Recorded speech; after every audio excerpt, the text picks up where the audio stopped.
Hi, I'm Nicholas Pachter. As you may well know, there are many events that occurred during the Gilded Age and Progressive Era. I'm going to walk through with you how all these events shape today's society and how we live today. The Gilded Age and Progressive Era took place right after the Civil War. This is when America grew both economically and in size. 20th century, railroads are coming into use. We're seeing America connect in ways never even seen before, and people are getting new jobs as the economy is growing rapidly. The year is 1890, and we are seeing monopolies and a lack of competition. What is that? Sherman Antitrust Act. Bam! The year is 1872, and Carnegie came up with a way to mass-produce steel. We call this the Bessemer process, and it industrialized the way that we create steel. 1865 through 1880, availability of capital. We are now getting money in order to fuel our industrial revolution and rapid growth. 1890s, 1900s, we're seeing tons of new farms growing across America. This is fueling our economy and increasing our trade, but sadly, the price of crops is going down. During the 1800s, we were seeing 60 million barrels of oil being produced in a single day, and the use of this oil was growing to a variety of different products.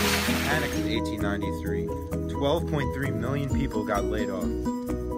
This shows our ability to bounce back from the most disastrous events.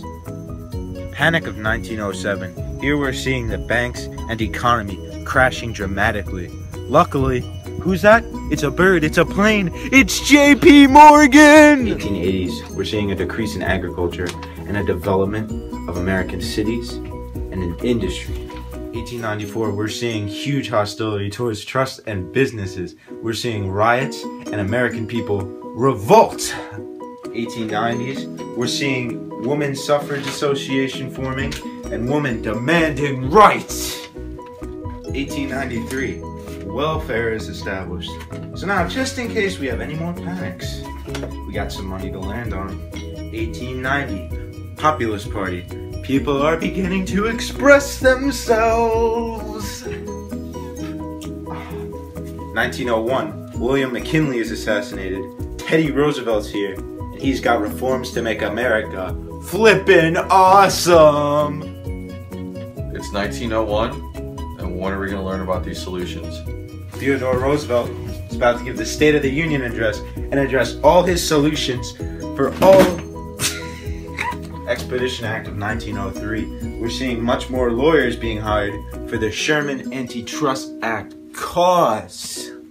Labor Act of 1903. We're now seeing labor being regulated for fair working conditions for every single person in America. Reserve Act of 1913. This really widened our community and it balanced interests of companies. The Underwood Tariff Act of 1913 limited tariffs, reduced them, and attacked big businesses. Federal Trade Commission Act of 1914 regulated business standards. The Clayton Act of 1914 broke up monopolies and trust. Sherman Antitrust Act. Good night, honey. Child Labor Act of 1916 allowed all the children the right to an education. Taxing the rich and distributing wealth. Revenue Act of 1916. Adamson Act of 1916 established 8-hour workdays, especially on the railroad. 16th Amendment passed in 1913. The more you had, the more you were taxed. The less you had, the less you were taxed. Go figure. The 17th Amendment of 1913 allowed the direct voting for senators. This is used today. 1920, the 19th Amendment. The right for a woman to vote. Thank you guys for watching. I hope you enjoyed it.